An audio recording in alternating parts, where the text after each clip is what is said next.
year into our NES development, I got a call from Greg Fishback, who was the former vice president of International, I believe, for Activision. Greg had left Activision and for a time, I think, was the president of RCA Records. And then when he saw what was happening with the Nintendo, very early, he left RCA Records and started Acclaim Entertainment in Oyster Bay, which was the East Coast. So we were in New Jersey, we were relatively close to him, and I knew Greg from my years at Activision. And Greg called me and said, "You program the NES, right?" And I said, "Yeah." He said, "I have a property I licensed called The Simpsons. The first episode airs tomorrow night. Why don't you watch the first episode and give me a call, and if you think it's something that would work, maybe you do a game for us." I said, "Okay." So I hung up the phone. I had no idea what The Simpsons was. Hadn't aired yet. But I called a friend of mine, who was a guy I went to college with, who was the most brilliant creative writer I knew. He was a screenwriter and script writer, and he was working in New York for Warner, I believe, at the time. And I called him and I said, "You ever heard of The Simpsons?" And he goes, "Yeah, of course." He said, "It's a bit that was on the Tracy Ullman show as little vignettes. It's really hysterical. It's spun off. Fox made it into a TV show. It's produced by James L. Brooks. It's created by Matt Groening, and the first episode's tomorrow night." And I said, "You think it would make a good video game?" And he said, "Oh, God, it'd be great." I said, "You want a job?" So I hired him. Because I said, if I'm going to do something that has characters and storyline, I need a brilliant creative a writer, a guy who really knows his stuff. So I hired Barry Marks. Barry Marks, one of the most brilliant guys you've ever met creatively. He knew everything about film, television, comic books, everything. So Barry and I and Greg got on a plane, went to California, went on the Fox lot, sat down with Matt Groening and James L. Brooks. James L. Brooks, one of the most powerful people in Hollywood. Academy Awards, Mary Tyler Moore show. I mean, he was the man. And he was the guy behind it who put the money up to spin it off and make it. Matt Groening was the creative genius behind the show. So we spent a lot of time with them brainstorming what it was going to be, how it was going to play, learned the essence of the characters, learned what was important to those guys, and kicked around a lot of concepts. And didn't nail the one we wanted right away, but one day Barry and I were just brainstorming.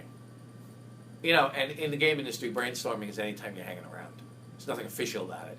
You're sitting in a restaurant, I'm in the shower, I come up with ideas anywhere. And we were talking about comic books. And we laughed about the thing on the back cover of comic books in the old days. The back inside cover, they always had crap they were selling. It was the stupidest stuff. And one of the things I always remembered, and Barry remembered too, was the x-ray glasses. It was always in the back of the comic book. $10, you get the x-ray glasses, you can see through everything.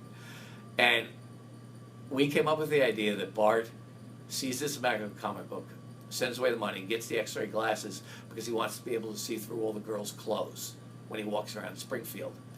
But unknown to him, what the x-ray glasses actually do is Springfield is being invaded by aliens, and they take the form of regular people in Springfield.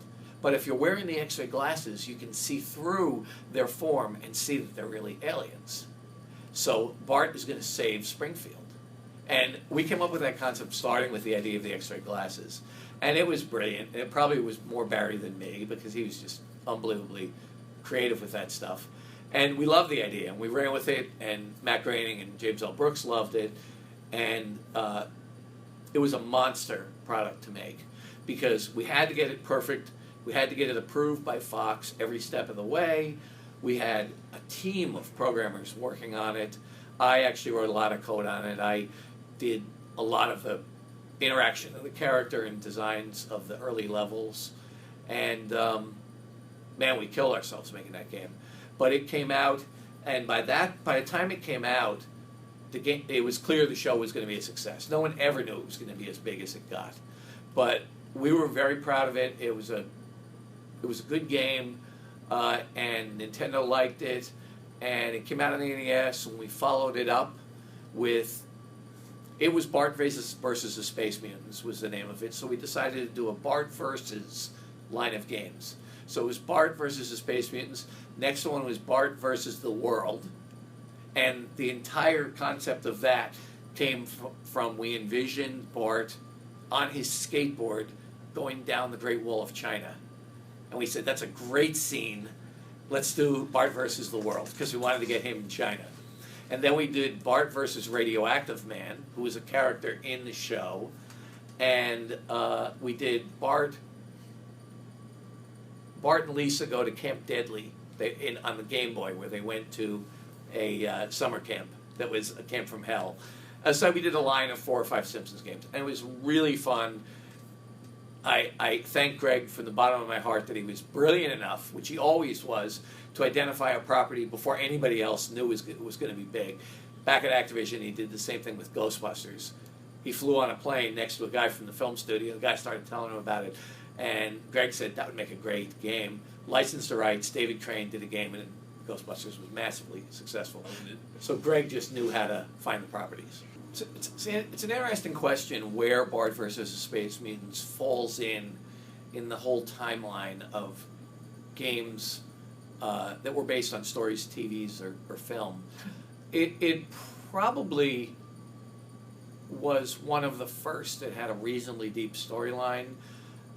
It's funny because I remember, and boy, I wish I could get a copy of it, there was an article in Variety after it came out, cover story in Variety, on the game, and they talked about the fact that prior to Bart versus the Space Mutants, the whole concept of adapting a film or TV property to games was really looked down on because of massive failures like E.T., which is known as the worst game of all time on the Atari 2600, and Raiders of the Lost Ark, Indiana Jones was another one that was a complete disaster. Because the hardware just couldn't do justice to the concept.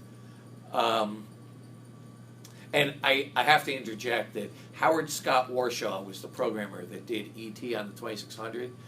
And it's not Howard's fault that it was the worst game ever. Howard had 5 weeks to do it. Howard is a brilliant, wonderful guy who did a lot of other great games like Yar's Revenge. And I just complimented Howard last week on the humor in which he is able to handle the fact that it's the worst video game of all time. He doesn't get offended by it. He chuckles about it. He told me, he said, in fact, he would put it against any other 5-week game that ever came out, which I agree with him on. But what Variety said in their article about Bart versus the Space Mutants is this is the first video game that has successfully adapted a property from film or television to video games. It actually worked. It had never worked before. So I was pretty proud of that.